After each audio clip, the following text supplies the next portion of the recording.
Hi అండి, ఎలా ఉన్నారు? Welcome to Shivakumari kitchen. ఈరోజు వీడియోలో పెసరపప్పుతోటి ఇడ్లీ చేసుకుందామండి. చాలా చాలా టేస్ట్గా ఉంటుంది. మనం రోజు తినే వాటికన్నా కూడా చాలా టేస్ట్గా ఉంటుంది.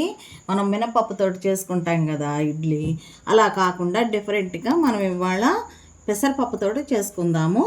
ఈ పెసరపప్పుతోటి ఇడ్లీ వేసుకుందామండి. చాలా చాలా టేస్ట్గా ఉంటుంది.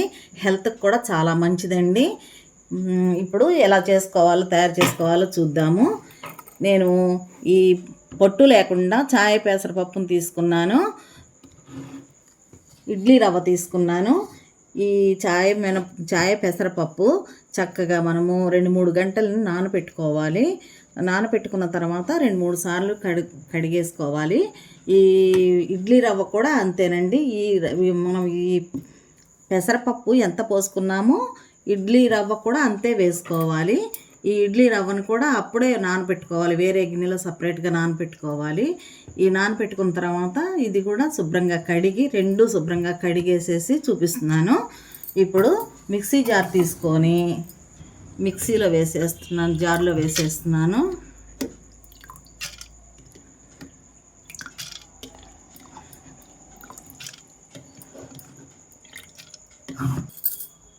ఈ పెసరపప్పుని మెత్తగా గ్రైండ్ చేసుకుందామండి.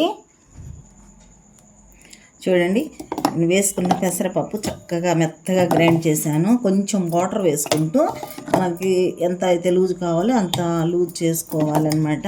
చూడండి, ఇలా చేసుకోవాలి. ఇప్పుడు వేరే గిన్నెలో వేసేస్తున్నాను.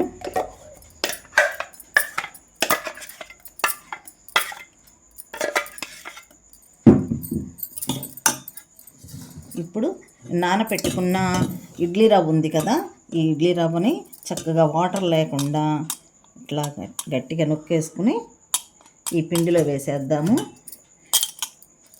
ఇది పెసరపప్పు ఎంత వేసుకున్నామో ఈ రవ్వ కూడా అంతే వేసుకోవాలి.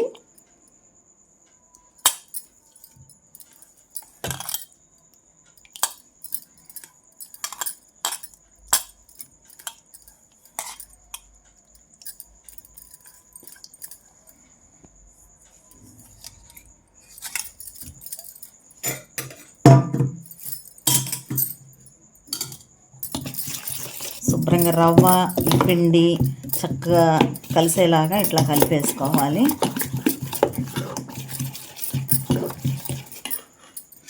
దీనికి సరిపడినంత ఉప్పు వేస్తున్నాను. అలాగే కొంచెం సోడా ఉప్పు వేయాలి. కొంచెం సోడా ఉప్పు వేస్తున్నాను. కొంచెం పొంగుతుంది ఇడ్లీ, కొంచెం సోడా ఉప్పు వేసాను. కలిపేసాం కదా, ఇప్పుడు ఒక 10 నిమిషాలు పక్కన పెట్టుకుందాము. చూడండి, 10-15 నిమిషాలు ఈ రవ్వ పిండి కలిపిన తర్వాత ఇలా అట్టిపెట్టి ఉంచాను. చక్కగా నానింది.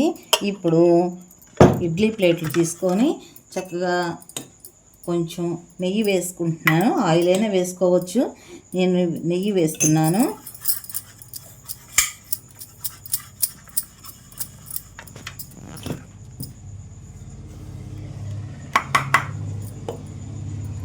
చూడండి, చక్కగా మనం ఇడ్లీలాగా ఇలా వేసేసుకోవాలి.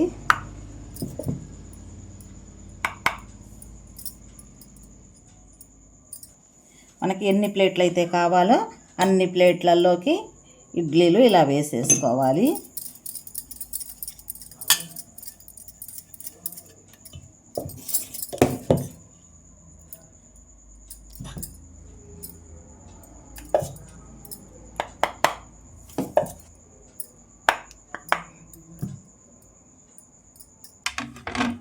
చూడండి, స్టవ్ వెలిగించుకొని ఒక పాత్రలో వాటర్ కొంచెం వేసుకొని ఈ ఇడ్లీ ప్లేట్లు పెట్టేస్తున్నాను.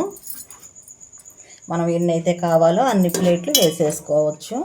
ఇప్పుడు మూత పెట్టేసేసుకొని 10-15 నిమిషాల పాటు ఉడికించుకోవాలి. అన్నట్టుగా తెలుస్తుంది. ఇప్పుడు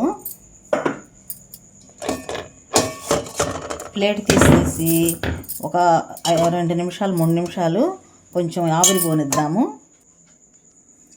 చూడండి, ఎంతో రుచికరమైన ఆరోగ్యవంతమైన పెసర ఇడ్లీని రెడీ అయ్యాయండి. ఈ ఇడ్లీలని అల్లం చట్నీ కానీ కారపొడితో కానీ వేసుకొని తిన్నామంటే చాలా చాలా టేస్ట్గా ఉంటుంది. పప్పు చట్నీ కన్నా కూడా ఈ అల్లం చట్నీ కారపొడితో తిన్నామంటే చాలా చాలా బాగుంటుందండి. మీకు అందరికీ నచ్చుతుందని అనుకుంటాను. నచ్చినట్లయితే లైక్ చేయండి, షేర్ చేయండి. మరొక మంచి రెసిపీతో కలుద్దామండి. Thank you.